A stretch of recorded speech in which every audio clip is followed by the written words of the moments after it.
es puramente político, sobre todo por el tema de la especificidad de Cuba, más que el resto de los países de Iberoamérica, por una razón muy sencilla.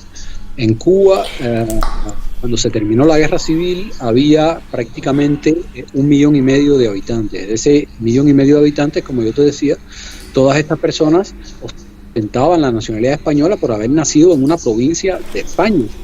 Y, Sí.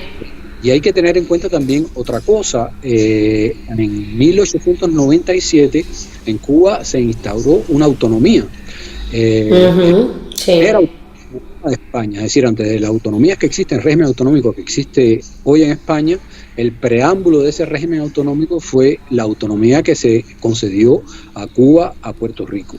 Y entonces, cuando esta autonomía, que duró durante un año, equiparó los derechos civiles de los naturales de Cuba a los peninsulares. Es decir, que durante ese año, ahí todo el mundo fue español de pleno derecho.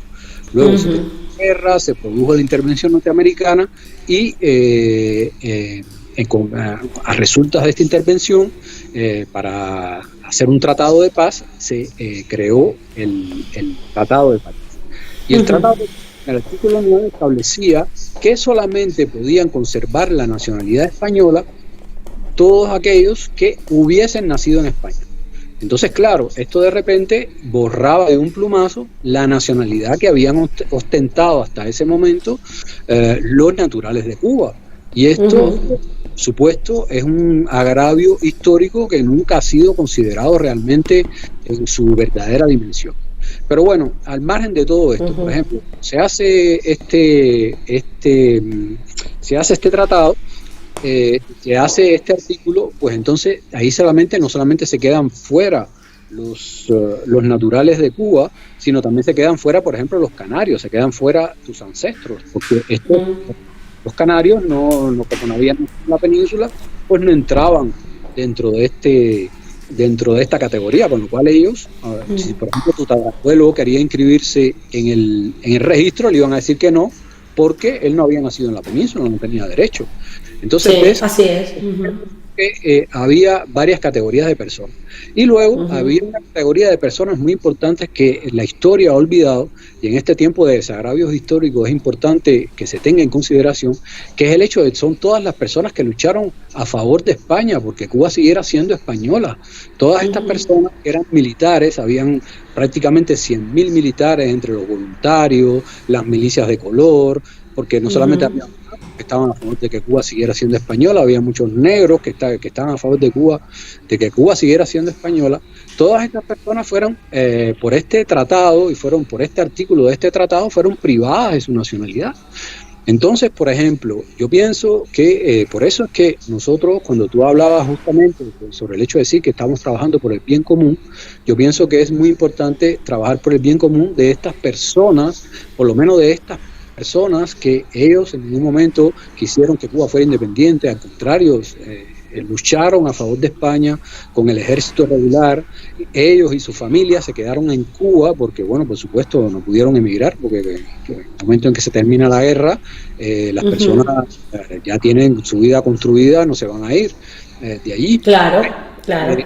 Personas perdieron la nacionalidad española. Yo pienso que si España hace justicia histórica con algunas categorías de sus ciudadanos que perdieron la nacionalidad, como es el caso de los judíos de los sefardíes, pues los sefardíes, sí.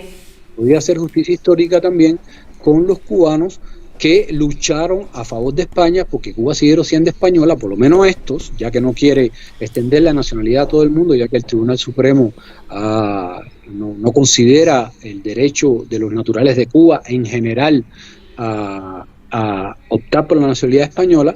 Por lo menos a estas personas que la mayor parte de ellos negros, que lucharon a favor de España en Cuba, que por lo menos estas personas sus descendientes de estas personas tuvieran el derecho a la nacionalidad española. A mí me parece que es muy importante que... De todas formas, Ferran, te voy a interrumpir porque te quiero decir algo con relación a esa sentencia del Supremo, ¿vale?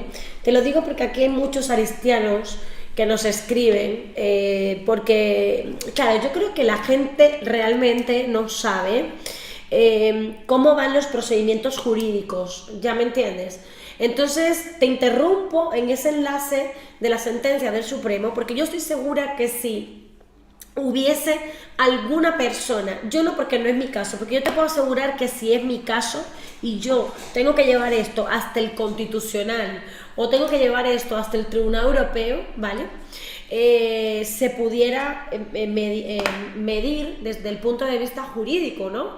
Y elevarlo a todos los puntos, porque estoy segura que esto tiene un fondo jurídico que algún juez no lo ha acabado de definir, ¿no? Lo que pasa es que, claro, esto lleva tiempo y lleva esfuerzo y lleva dinero. Evidentemente, esto no se puede hacer altruistamente, esto hay que hacerlo porque realmente se considere que el fondo jurídico se va a poder cumplir. Pero si fuera así y fuera el caso, ¿vale? Y la persona de verdad se quisiera pelear esto que está pasando ahora mismo, ¿vale? Yo te digo que evidentemente se pudiera ganar, porque analizando lo que es el fondo jurídico, ¿vale? La laguna existía y los cubanos que, como bien tú dices, nacidos en 1899, nacidos o que estuvieran en el 1900, eran ciudadanos españoles, sí o sí. Es decir, del 1899 al 1902, me parece que el vacío que quedó ahí, ¿vale? No sé si fue en 1902 o fue... Porque al final sí que es cierto que había un derecho que he apuntado aquí algo que has dicho que me ha gustado mucho también. Es un agravio histórico. ¿Sabes por qué los sefardíes han logrado la ley de sefardíes que salió hace poco y que estuvo 2 años en vigor y que ha permitido que muchos sefardíes adquieran la nacionalidad española? Imagínate tú cómo puede ser posible que te busquen un ancestro en el 1492 y que era familia del rey.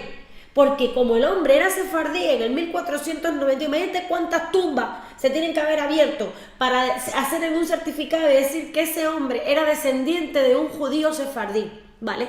Y aquí estamos peleando porque se llega hasta la 4ª generación y se convierte en un conflicto para que lleguen los bisnietos y se incorporen lo que se tienen que incorporar. O sea, claro, aquí o todos peleamos bajo la misma doctrina, y yo comparto el criterio de la profesora Aurelia.